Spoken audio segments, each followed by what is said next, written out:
The first time Caelum Voss walked into Professor Stellan Rhys's classroom, he felt something shift in his chest. Not the ordinary flutter of nerves before a new semester, but something deeper, like a tectonic plate, quietly deciding to move. After years of stillness, and he knew, even before Stellan looked up from his papers, that this particular semester was going to ruin him in the most beautiful way imaginable. The autumn light fell through the tall lecture hall windows in long golden bars, catching the dust motes and turning the whole room into something almost sacred. And Caelum stood in the doorway for a moment longer than was socially acceptable.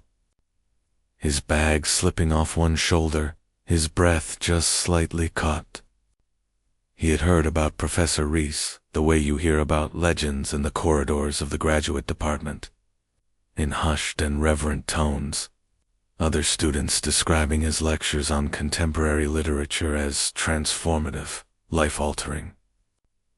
The kind of thing that made you call your mother afterward and tell her you finally understood what art was for. Caelum had laughed at that. Back in August, when his flatmate Orion had told him, he was not the type to be transformed by a lecture, he had said, because he was already 22 and had already read more books than most people read in a lifetime and had opinions, strong ones, about every single one of them. He had survived a first degree in comparative literature with near-perfect marks and a simmering contempt for professors who spoke in abstractions and forgot that literature was, at its core, about being human. He had transferred to Aldervane University for his master's specifically because it's contemporary. Lit program was supposed to be different, rigorous but alive, academically demanding but never cold. And so he had signed up for Stellan Rhys's seminar on narrative identity and the modern self without much expectation. Which was, he would later think, exactly the right posture to have when something extraordinary is about to happen to you. Rhys looked up from his papers at the precise moment Caelum stepped fully into the room, and their eyes met across 12 rows of empty seminar chairs, and Stellan said nothing for a second, just looked. With that particular quality of attention that Caelum would come to know as his most defining trait, the way he gave his full focus to whatever was in front of him as if everything else in the world had ceased to exist for the duration. He was younger than Caelum had imagined a professor being, perhaps 32 or 33, with dark hair that needed cutting and glasses he kept pushing up, the bridge of his nose and a charcoal sweater with the sleeves pushed to the elbows. That should not have looked as devastating as it did. He had the kind of face that was interesting rather than conventionally handsome, angular, and a little asymmetric, with a mouth that seemed predisposed to something between amusement and sincerity, as though he was always on the verge of saying something that would matter. "You're early," Stellan said, and his voice was low and warm, with a slight Welsh lilt underneath the received pronunciation. The kind of accent that happened when someone had worked hard to sound neutral but hadn't quite erased where they came from. Caelum set his bag down in the second row, which felt close enough to seem engaged but not so close as to seem eager, and said, "I always come early. I'd like to know what a room feels like before it fills up." Stellan considered this for a moment, his pen tapping once against his notebook. "And what does this room feel like?" "Promising," Caelum said, which was the truth, though not for the reason he would have given if asked to explain it. The seminar had 12 students in it, a small number, by graduate standards, which meant that every session was essentially a conversation, a sustained and intimate intellectual exchange in which it was impossible to hide and unnecessary to perform. Caelum found, to his surprise and slight discomfort, that he could not be indifferent in Stellan's classroom. The texts they read, Coetzee, Winterson, Toni Morrison, Ocean Vuong seemed to open differently under Stellan's direction, as though he had a particular key that unlocked something in each of them that ordinary reading left sealed. He did not lecture in the conventional sense. He asked questions and then waited, genuinely waited, for the answers. And when they came, he engaged with them as though they were offerings he received with real care, turning them over and examining them and finding something worth keeping in, even the most tentative response. Caelum spoke often in those early weeks, because he always did, because he had never learned to be quiet when he had something to say. But he noticed, over the first month, that speaking in Stellan's seminar felt different from speaking in any other class he had been in, more exposed. Somehow, as if the precision of Stellan's attention stripped away the rhetorical armor Caelum usually wore around his real thoughts and left only the thoughts themselves, unguarded and occasionally embarrassing in their rawness. He said things in that seminar that he had never said aloud before, interpretations and feelings and half-formed ideas that he had always kept private, because they seemed too personal to pass off as academic argument. And Stellan would nod slowly and say something like, "That's where I think the text gets genuinely dangerous," and Caelum would feel a warmth spread through his chest that he was very carefully not examining. October arrived with a cold front and turned the campus into something from a painting: the old stone buildings and the copper beaches and the long avenue of oaks, all going bronze and amber and rust against a sky that couldn't decide between slate and silver. Caelum had a habit of walking to the library through the long way, past the edge of the grounds where the trees were thickest, because the cold air helped him think and the quiet helped him feel less crowded inside his own head. He ran into Stellan there on a Thursday afternoon, purely by chance, both of them coming around the same bend in the path with their heads down against the wind. Caelum pulled up short and Stellan actually laughed, a real laugh, surprised out of him, not the polished chuckle of a professor in a professional context, but something entirely unguarded and genuine. And it undid something in Caelum that he had been carefully maintaining.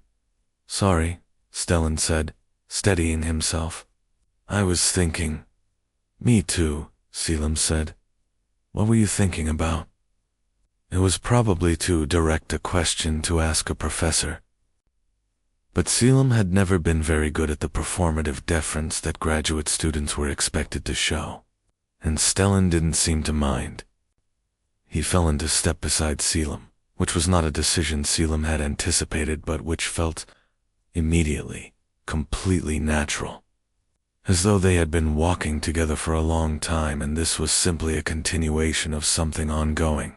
"The Coetzee," Stellan said.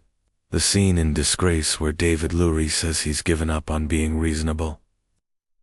I keep thinking about the difference between giving up on reason as defeat and giving up on it as liberation." He paused.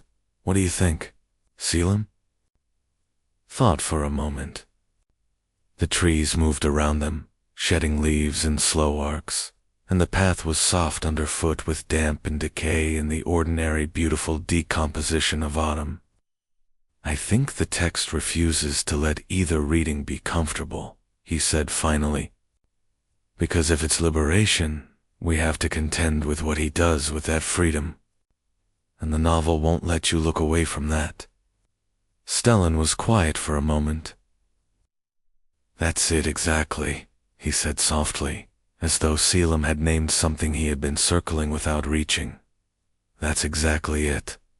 They walked together to the edge of the grounds, where the path divided, and then stood for a moment at the fork as though neither of them was quite ready to go separate ways. The light was failing, going purple and gray at the edges of the sky, and Stellan's face in that light was very still, the kind of stillness that meant he was genuinely present rather than waiting for the moment to pass. Caelum felt the weight of the moment, not heavy, exactly, but significant. The way certain instants carry within them the seed of something that will matter later. "Your reading of Morrison last week," Stellan said, seemingly from nowhere. The one about grief as a form of loyalty, I've been thinking about it since. Caelum looked at him. Have you? It changed how I read the passage. I've taught that novel 3 times, and I'd never seen it that way. He pushed his glasses up and looked at Caelum with that direct, undefended attention. I wanted you to know that. Caelum walked home slowly that evening, the long way twice over, and did not examine what was happening inside him because he was 22 and not naive, and he knew exactly what was happening inside him, and he also knew that it was, for any number of practical and ethical reasons, a feeling that needed to be very carefully contained. Stellan Rhys was his professor. He was Caelum's professor through the end of the academic year. At minimum, and possibly longer, depending on how his dissertation shaped up, and whatever was unfurling in Caelum's chest with the quiet insistence of something that had decided to grow regardless of whether it had been invited, that was going to stay exactly where it was, which was to say, completely private and completely unreturned. He was, he told himself, a mature adult who had read enough literature to know the difference between a feeling and an appropriate course of action. He was also, he admitted to himself, somewhat later, lying face down on his bed staring at the wall, not even slightly sure that knowing the difference was going to be sufficient. November deepened the cold, and brought with it the particular quality of intimacy that comes when a small group of people spent a semester reading difficult books together and arguing about them. The seminar had developed its own rhythm by now, its own internal ecosystem of running arguments and shared references and the small private jokes that form in any community of minds engaged on the same project. Caelum had made friends of a sort with 2 of his classmates, Vesper Kane, who wrote poetry and had opinions about Derrida that she delivered with great cheerfulness, and Florian Moss, a quiet Scotsman who barely spoke in seminar but whose written work was extraordinary. They had taken to going to the pub on Tuesday evenings after the late session, and it was there, over several pints in the amber warmth of a place called the Aldgate, that Caelum first heard himself say aloud the thing he had been not saying.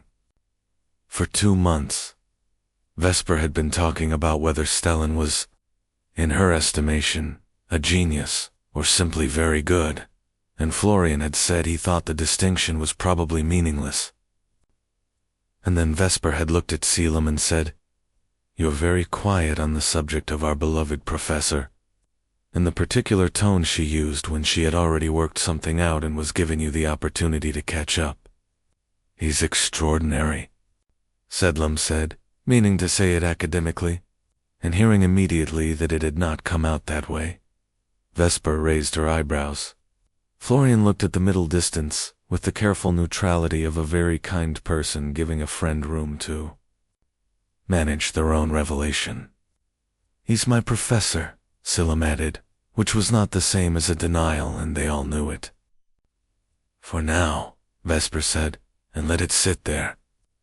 And Caelum drank his pint, and changed the subject, and felt the thing in his chest settle deeper, like something finding its correct weight and position and deciding this was where it lived.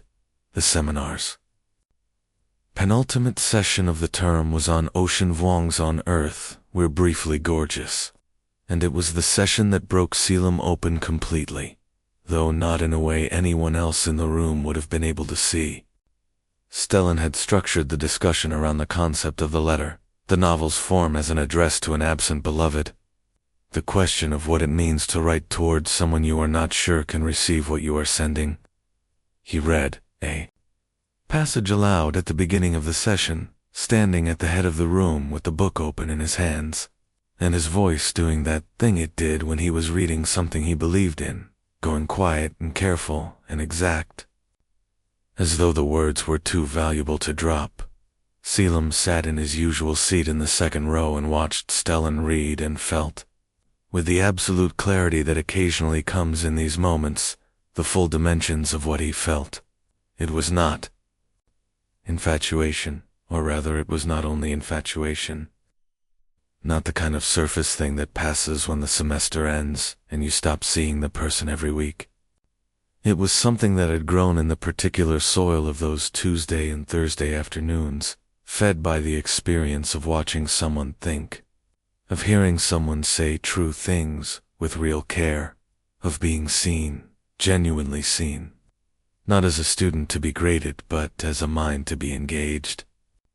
He was in love with Stellan Rhys, and the way you fall in love with someone who shows you that certain conversations are possible, that a particular quality of attention exists in the world and can be directed at you, and he was not going to do anything about it, and he was also.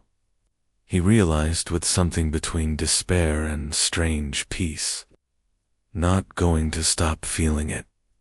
The last week of term brought with it the usual combination of relief and anxiety.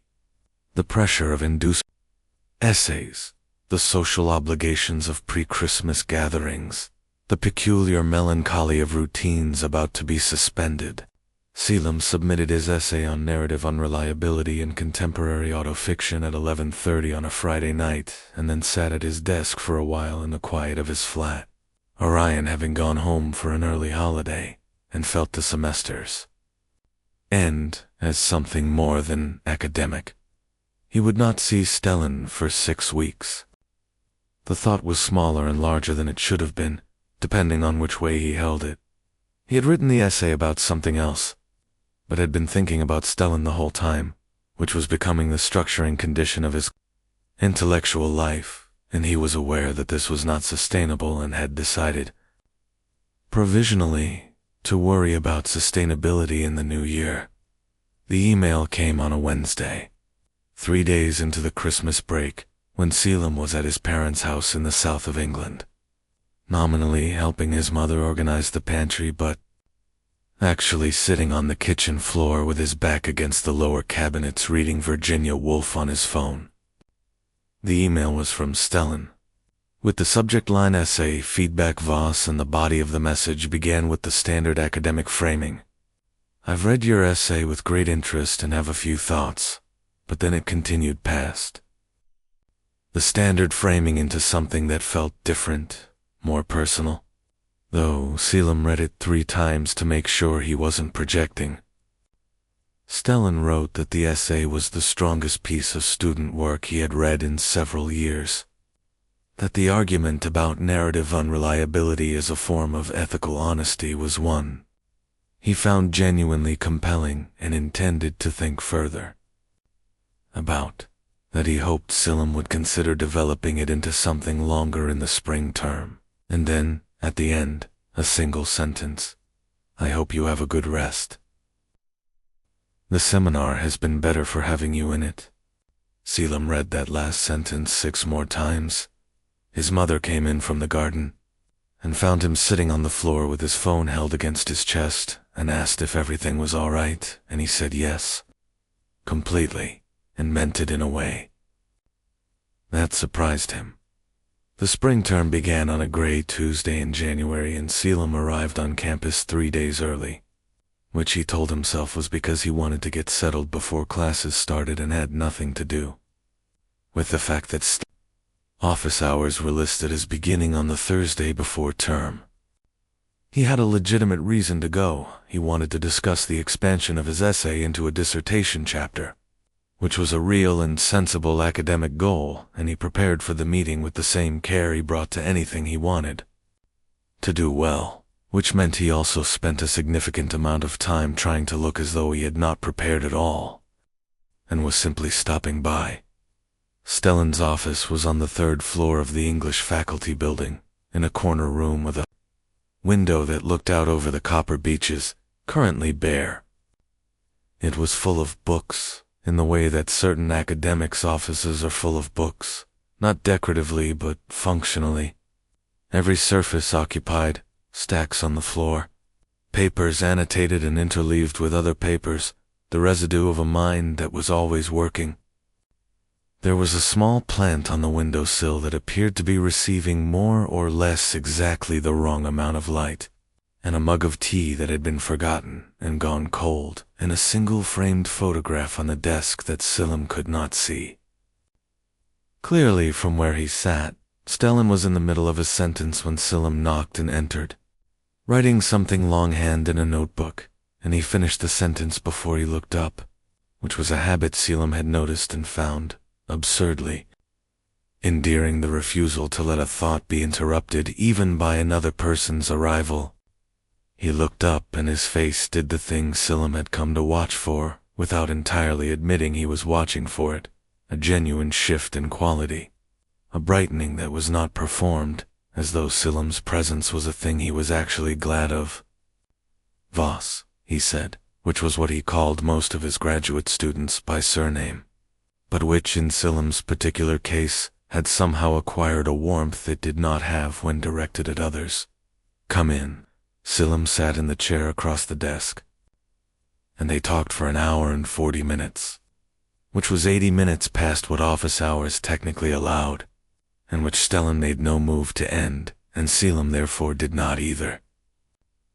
They talked about the essay and where it could go, and then about contemporary autofiction more broadly, and then about the ethics of writing about people who are real, and then about whether fiction can ever be truly honest in ways that non-fiction cannot, and then about a novel they had both read over the Christmas break, not a text on any syllabus, just a book they had both encountered independently and found they had both been devastated by in similar ways.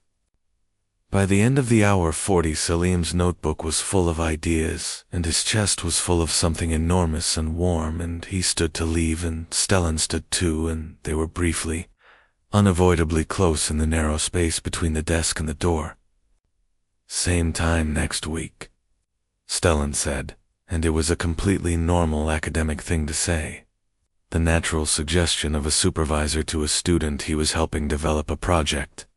And Caelum said yes, of course, and meant yes, of course, and also meant yes, of course, and also something else, something beyond the words, something that he could see, or thought he could see, might have been imagining, was almost certainly not imagining reflected back at him from the particular quality of Stellan's attention in that moment. He told Vesper that evening, in the pub, with Florian present for moral support and Vesper drinking her wine with the particular alertness of someone about to be very satisfying to have told something to. I'm in love with him, Caelum said. Properly. Not the seminar crush thing, actually. Vesper set down her glass. I've known this since October. I know you've known. What are you going to do? Nothing, Caelum said. He's my supervisor now. It would be completely inappropriate. I'm going to do absolutely nothing and finish my dissertation and move on. Florian nodded in a way that suggested he respected this plan even if he doubted its viability. Vesper picked up her glass again. That plan, she said, has the structural integrity of a wet paper bag. She was, as usual, correct, but Caelum spent the next 2 months proving her wrong with a degree of determination that cost him considerably. He went to his weekly supervision sessions and talked about his dissertation and talked about the texts he was reading and talked about ideas, all of which was genuine and valuable and the truest and most nourishing form of intellectual exchange he had ever experienced, and he carefully did not talk about anything else. He watched Stellan think and listened to Stellan read passages aloud when making a point and noticed the specific way. Stellan laughed when something genuinely delighted him as opposed to merely amused him, and he kept all of this on the inside, where it was safe, or at least contained. But something was changing, and he could feel it even if he could not articulate it. These supervisions were getting longer. Stellan was recommending books that were not on any syllabus, passing them across the desk with a brief annotation on a sticky note. This made me think of your argument, or you'll either love or hate this. I'm curious which, and asking. The following week what Caelum had made of them with a quality of genuine curiosity that felt different from pedagogical interest. They were beginning, slowly and by degrees, to talk about things that were not strictly academic, the books. They had loved as children, the way their understanding of a particular text had changed over time, what they each found difficult about writing. Caelum told Stellan that he found the first sentence of anything almost impossible, that he could see the whole shape of an argument clearly in his head, but the moment he had to begin, to make the first mark on the page, something froze. Stellan looked at him steadily and said, "I start from the middle. The first line comes last." And Caelum thought, "I am filing this away. I am filing this in the part of me that keeps things I want to keep forever." March arrived, and with it the particular energy of spring on an old campus, the slow return of light, the snowdrops in the college gardens, the sense of time speeding back up after the long contraction of winter. Caelum was deep into his dissertation chapter and feeling, for the first time in his academic life, genuinely afraid of a piece of work, not because he doubted he could do it, but because it mattered. In a way his previous work had not, because it was connected to ideas he actually cared about rather than ideas he was performing caring about. He and Stellan had a supervision session on a Friday afternoon that ran so late that the building around them emptied in the corridor. Outside went quiet, and the light through the windows shifted all the way from afternoon to evening without either of them noticing until Stellan looked up and said, with evident surprise, "It's dark."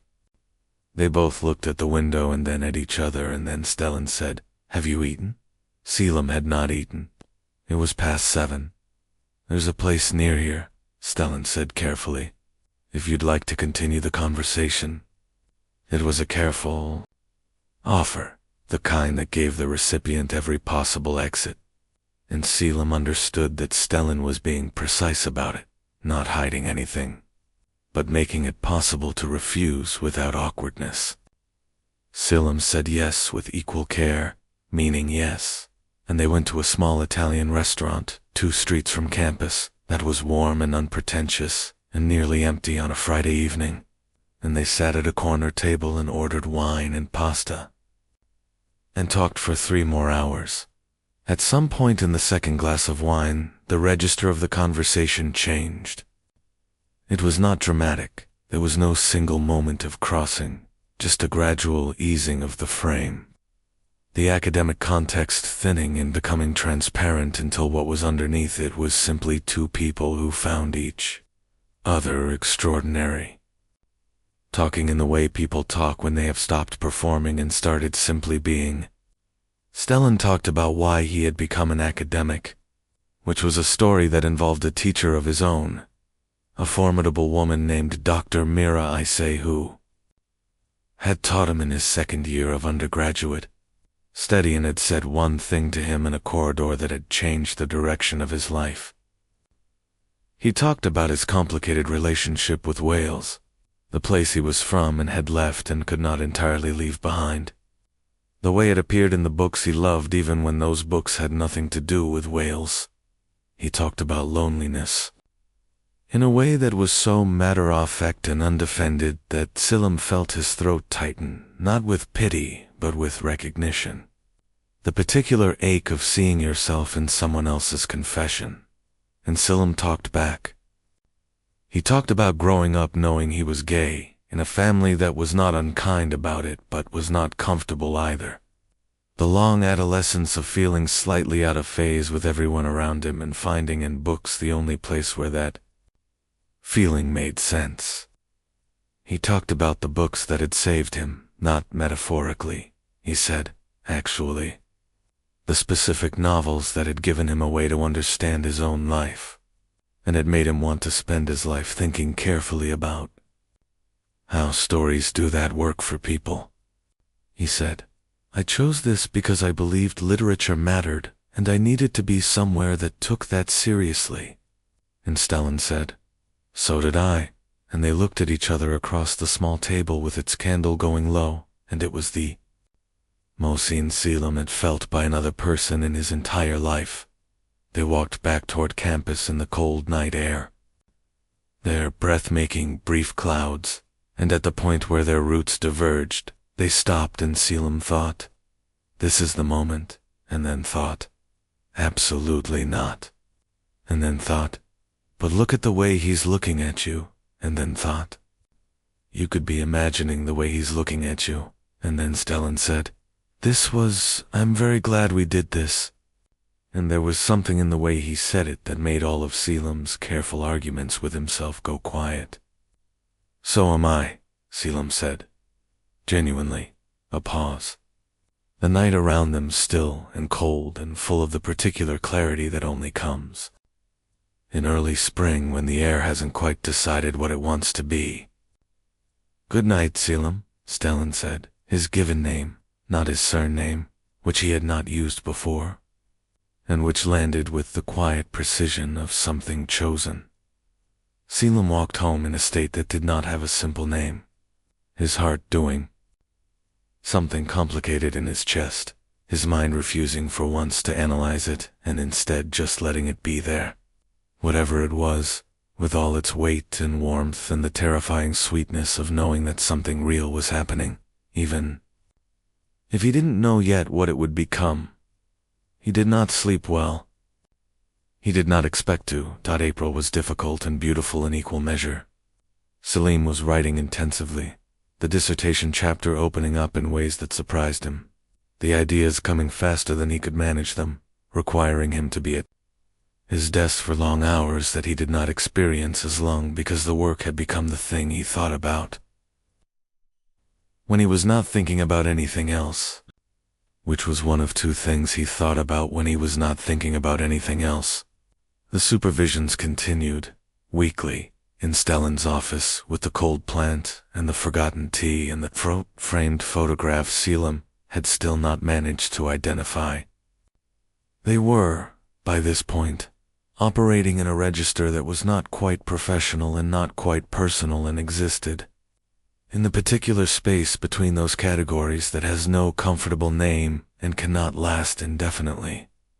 Caelum brought coffee, sometimes without being asked, because he knew from observation that Stellan rarely remembered to have lunch before supervision and needed caffeine to function and would not ask.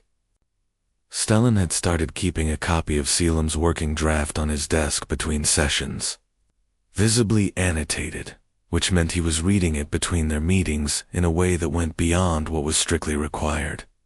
Small things, both of them. Insufficient evidence, individually, together, accumulating into something that made it difficult to pretend nothing was happening. Vesper said, in April, either one of you is going to have to say something or this is going to collapse from its own weight. She was not wrong. Florian said nothing but patted Caelum on the shoulder in a way that communicated both solidarity and the recognition that there was no useful advice to be given. The conversation that changed things happened on an ordinary Wednesday afternoon in late April, not in Stellan's office, but in the narrow corridor outside it, which was perhaps why neither of them was quite in the frame of mind for professional distance.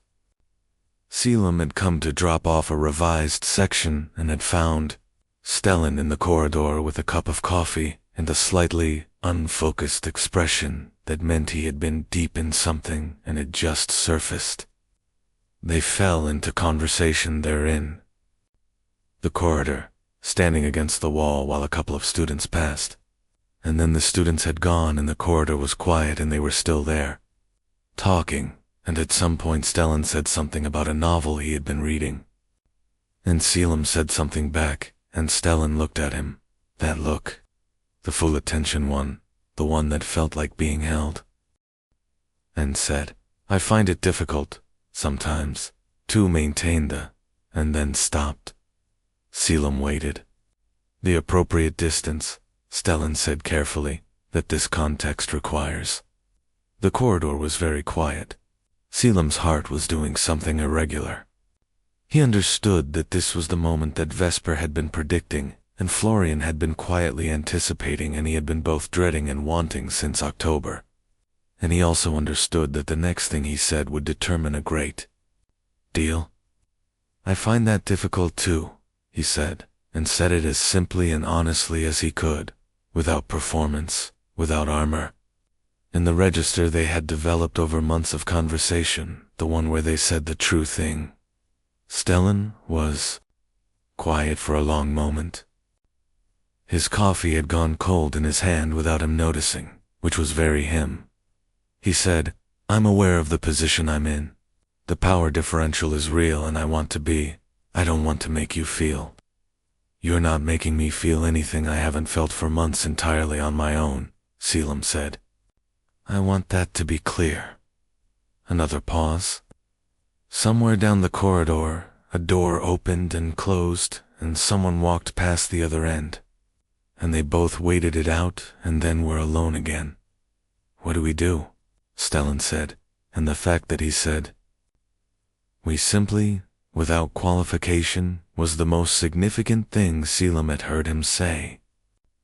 "I don't know," Caelum said, "but I think we have to be honest about the fact that something is happening, before we can figure out what to do about it." Stellan looked at him for a long moment with that quality of attention that was his most defining feature, the one that made Caelum feel entirely seen and entirely terrified and entirely certain, and then said, quietly and with great care, "Something is happening." "Yes," Caelum said. "It is." They stood in the corridor for another minute, neither of them moving, and then Stellan said, "You should hand in your chapter revision at the end of term, which is in 4 weeks," after which he paused. "After which I'm no longer your active supervisor until September." Caelum understood what this meant. He understood that Stellan was constructing something, not a loophole, not a rationalization, but a genuine ethical clearing in which something that could not yet exist might eventually become possible. "For weeks," Caelum said. "Yes," Stellan said. They did not touch. They did not say anything more explicit than what they had said. They had been, by any external measure, to colleagues having a conversation in a corridor. But when Caelum walked away down the hall, his heart was going at the kind of rate that required deep breaths, and he felt the shape of the future as something real for the first time. Not a wish or a daydream or a feeling he was carefully containing, but an actual future, with weight and dimension and the specific quality of something that was going to happen. The 4 weeks were simultaneously the most productive and the most difficult of Caelum's academic life. He wrote with a focus and a clarity that surprised him, the chapter coming together with the kind of coherent momentum that only happens when you are writing something you genuinely believe. And he thought later that this was connected, that the honesty of what had happened in the corridor had freed something in his writing too, as though the act of saying the true thing in one domain had made it easier to say it in another. He submitted the chapter revision on a Thursday morning and then sat at his desk and did not know what to do next. The email came that afternoon. Not from the department, not formal. From Stellan's personal email address rather than his university one, which was itself a signal, small and clear. It said, "Chapter received.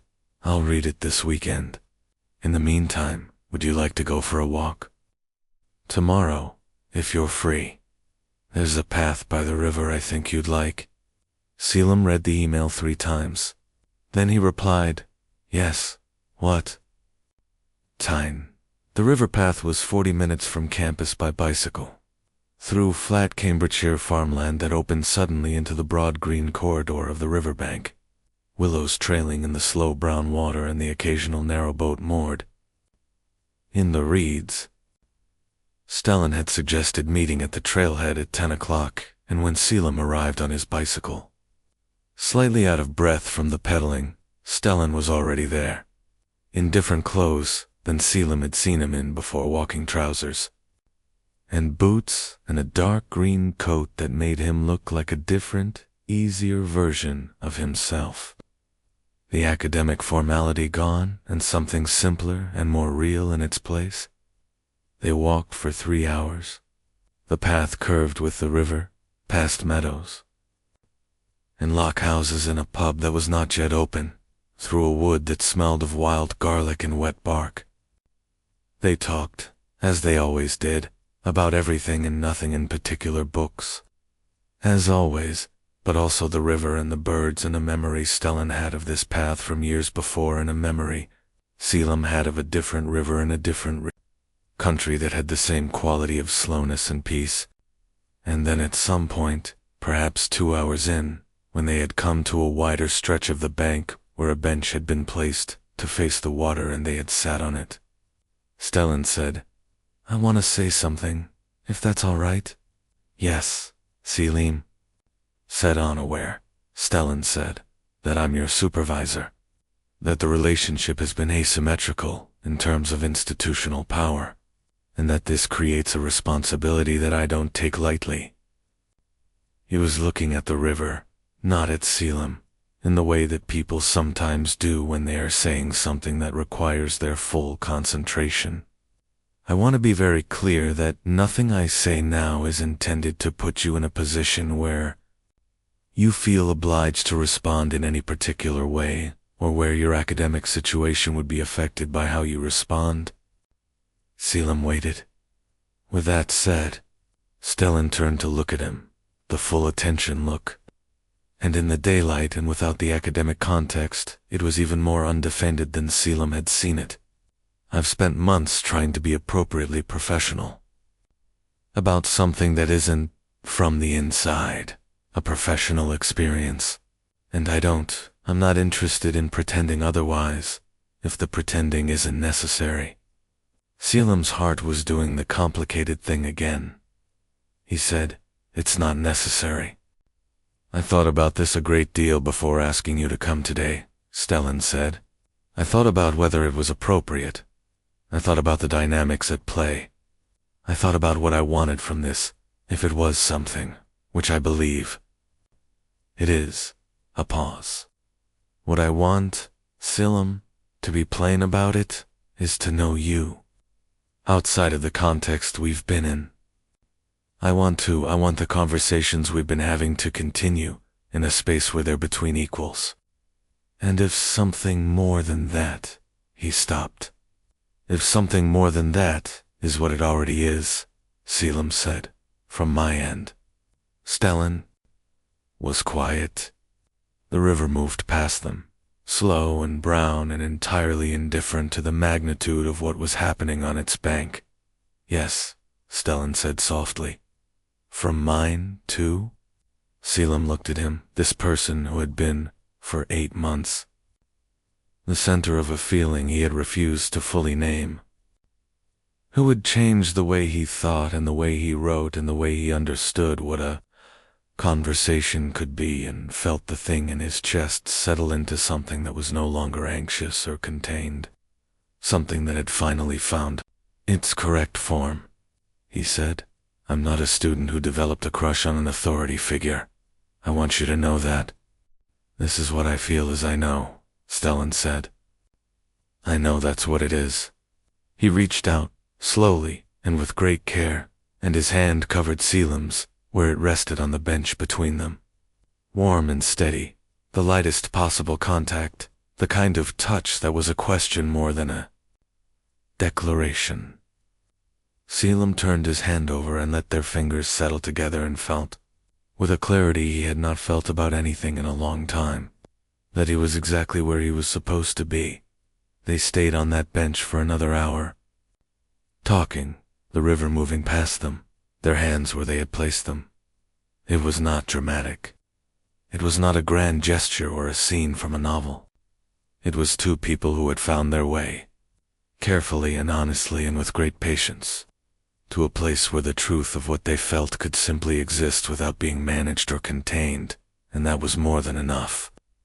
That was, in fact, everything. Summer came, and with it the long exhale of the academic year's end, the campus quieting as students departed, the rhythms that had structured everything dissolving into the open time of July and August. Caelum stayed in Cambridge, working on the next section of his dissertation, which was going better than any work he had done before. He had a desk by a window that looked out over a garden, a good coffee maker, a cat that belonged to the downstairs. Neighborin had decided to annex the stairwell as its primary territory. He also had Stellan, which was still a new enough phrase in his internal vocabulary that it occasionally stopped him mid-thought with a kind of wondering. They were together. Was the thing actually together, in the full and unguarded sense? In the way that Caelum had spent 8 months, not quite, letting himself imagine. Stellan was on research leave for the summer, working on a book about narrative and memory. And this meant he was mostly in Cambridge, and mostly available, and mostly, when Caelum was not at his desk, in the same space as Caelum, which was a situation. That required daily recalibration because Caelum still occasionally found it difficult to believe that it was real. They had a routine that had emerged without being planned. Mornings they both worked. Caelum in his flat, Stellan in his house a 20-minute walk away, and then they met for lunch somewhere in the middle, a cafe or a bench in one of the college gardens, or occasionally just a blanket in the park when the weather allowed. Afternoons could go various ways, more work, or walking, or the particular pleasure of reading in the same room, not talking, just present. Evenings they cooked dinner, taking turns, and ate it wherever the mood dictated. Stellan's kitchen table, Caelum's small living room, once on the fire escape when the night was warm enough and the city below was very quiet. What Caelum found in those months was that the relationship he had fallen into was nothing like what he might have imagined, if he had been the type to indulge in imagining. It was not dazzling or overwhelming, not a state of constant heightened feeling, but something steadier and more substantial. A relationship built on the same things that the friendship and the professional bond had been built on, extended, and deepened and made more tender by the addition of everything else. Stellan was a meticulous cook and an untidy housekeeper. He read with a pencil and marked passages in his own books in a handwriting so small it required close examination to decipher. He forgot to sleep when he was deep in writing and then crashed abruptly and completely, asleep on the sofa with his glasses still on and his book open on his chest. He was thoughtful in ways that were not showy, remembering things Caelum had mentioned weeks before, noticing when something was wrong before Caelum had articulated it himself, finding the right book to lend at the right moment with an accuracy that was sometimes uncanny. He was also, Caelum discovered, a person who found it genuinely difficult to receive rather than give, who was easier being attentive than being attended to, who had spent so many years in the teacher's position that being simply a person, simply someone's, required a kind of unlearning that was slow and sometimes awkward. Caelum found this unexpectedly moving and also entirely manageable, because he was, as it turned out, good at patience when he cared enough about the person who required it. There was a Saturday in late July that Caelum thought about often in the months that followed, not because anything particularly significant happened in it, but because it had the quality of a day that knew what it was, a day that contained, in compressed form, everything that mattered. They had gone to a market in the morning and bought things they didn't need and wandered back through streets that were warm and slow with summer. And in the afternoon they had read in Stellan's garden, the small, slightly overgrown garden behind the terrace house that Stellan had never quite gotten around to managing and that had consequently developed its own cheerful disorder. Bees in the lavender, a climbing rose that had decided to cover the entire back wall. Stellan fell asleep in his garden chair and Caelum watched him sleep for a while, unguarded as he was, only when unconscious. The serious lines of his face relaxed, the book fallen open on his lap, and felt a love so ordinary and so enormous that it was indistinguishable from peace. When Stellan woke, he looked at Caelum with the sleepy, unfocused tenderness of someone returning from elsewhere and said, "Were you watching me sleep?" And Caelum said yes without apology, and Stellan said why, and Caelum said because I wanted to. And Stellan smiled the real smile, the undefended one. Not the academic warmth, but the actual joy, and reached out and took Caelum's hand. And held it without saying anything else, because nothing else was needed. September came, and the new academic year with it. And with it, the question of what Stellan's return to full academic duties meant for them practically. The university had policies about relationships between staff and students. Not blanket prohibitions, but disclosure requirements and supervision reassignments. And they navigated these with the same careful honesty they had applied to everything else. Stellan disclosed the relationship to the department, and Salam was reassigned to a different primary supervisor for his dissertation, which was fine. The work was well enough established that the supervision could be shared, and Stellan remained closely engaged with it in an unofficial capacity that was perhaps more useful than the official one had been, in case they could now talk about it without the institutional frame, as colleagues and as something more. The department was, for the most part, adult about it. There were one or two raised eyebrows in one conversation with the head of graduate studies that was slightly awkward but ultimately straightforward, because both Caelum and Stellan had approached it with full transparency, and the timeline was exactly what it was, which was a story that, told plainly, had nothing shameful in it.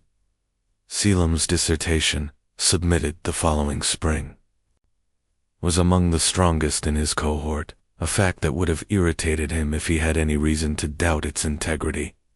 But he did not, because the work was his own in the clearest possible sense, and because Stellan had been, as a reader and a thinking companion, everything Caelum had hoped, and more.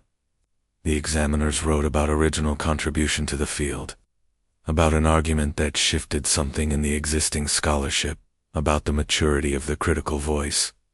Caelum sent a copy to Stellan the day before the Viva with a note that said only thank you and meant about 14 things by it.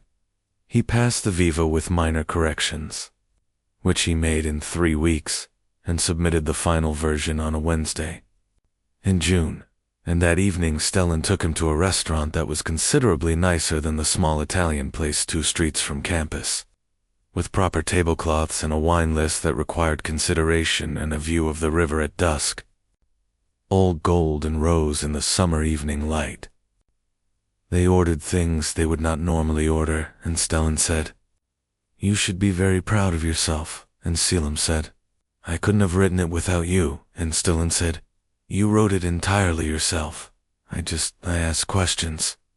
And Caelum said, the questions were everything, and they both understood what he meant, because questions were, in fact, the thing Stellan had given him from the very beginning, the particular gift of being asked the right question at the right moment by someone who actually wanted to know the answer. "What happens now?" Stellan asked, toward the end of the evening, the wine nearly gone and the restaurant quieting around them. And the question was partly about jobs and postdoctoral applications and careers, and partly about something else. And Caelum answered both. "I have a postdoc interview at Edinburgh in August," he said, "and one at UCL, and potentially something in Zurich, but that's early days." He looked at Stellan across the table. "What happens to us doesn't depend on what happens with those, if that's the question you're also asking." Stellan looked at him steadily. "That's part of the question I'm also asking.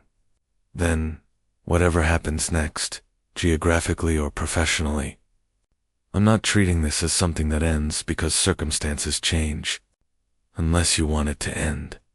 He said it plainly, without drama, the way they had learned to say the important things to each other. "Do you want it to end?"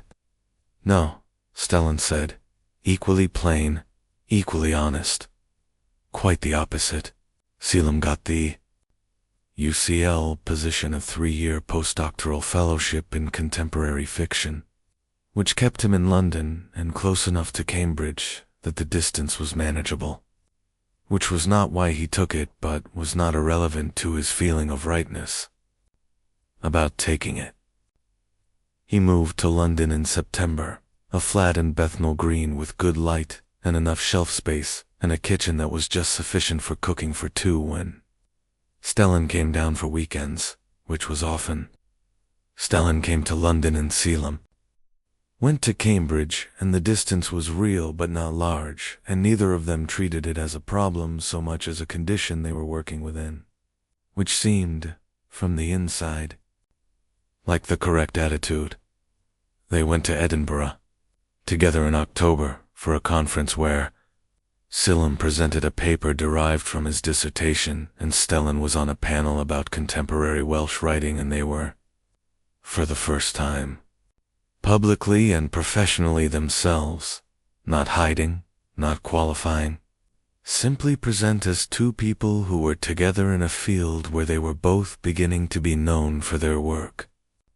Caelum gave his paper in the morning, and afterwards, in the corridor, a senior academic he had admired for years told him it was excellent work and asked about his research plans, and Caelum answered and felt, for the first time, the confidence of someone who knew what they were doing and where they were going. That evening, in the hotel, Stellan said, "You were extraordinary today."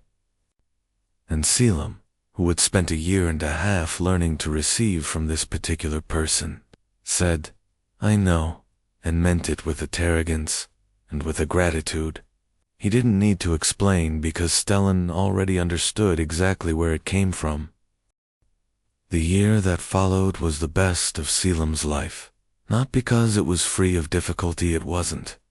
There were hard months and hard conversations and moments when the distance or the workload or the ordinary friction of two strong-minded people trying to build something honest together felt like more than the thing itself could bear, but because when those moments came, they faced them in exactly the way they had faced everything else, with the same honesty, the same willingness to say the true thing rather than the comfortable thing, the same fundamental orientation toward each other as the primary fact to be preserved and worked with and returned to. They were, as Stellan once put it, during a conversation that had been difficult and it ended better than it began, extraordinarily well suited to the particular problem of each other, which was both an academic thing to say and an exact and tender truth. 2 years after Caelum submitted his dissertation, Stellan published a book, the one he had been writing during the summer of their beginning, and in the acknowledgments, after the usual gratitude to colleagues and editors and institutions, there was a sentence that read, "Into Caelum Voss, who changed how I read, how I write, and what I understand a conversation to be. This book is better for you, as is everything." Caelum read it standing in the kitchen of the Bethnal Green flat on a November morning, the book freshly arrived in the post, and had to sit down because his legs were doing something unreliable.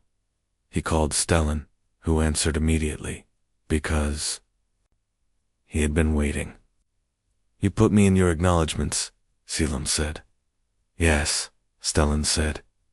"You said I changed how you read. You did." Caelum was quiet for a moment, holding the book in his lap, looking at the page. "You know when I walked into your classroom," he said, "that first day, and I stood in the doorway too long because something felt different. I noticed," Stellan said. "I didn't know what it was then. I thought maybe I was just nervous about a new place, a new person. And now?" Caelum looked at the sentence in the acknowledgments, his name on the page of a book by a person who had been the most important arrival of his life. "Now I think I knew exactly what it was," he said. "I just needed time to let it be true." There was a warmth in Stellan's voice when he said, "So did I." And it was the same warmth that had been there from the beginning, the thing underneath the professional register, the thing that had been patient and careful and present all along. waiting in the only way it knew how for the right time and the right truth and the right words. Outside the window, the November morning was gray and still, and on the page the acknowledgement was exactly what it was, a declaration in the quiet and permanent language of books, from a person who meant it completely to a person who heard it entirely. And Caelum held the book and felt the whole long story of how they had arrived here. The corridors and the river path and the corridor outside the office and the bench by the water and all the Tuesdays and Thursdays and the careful watching and the careful waiting, and it was all of it exactly right. It was all of it, everything.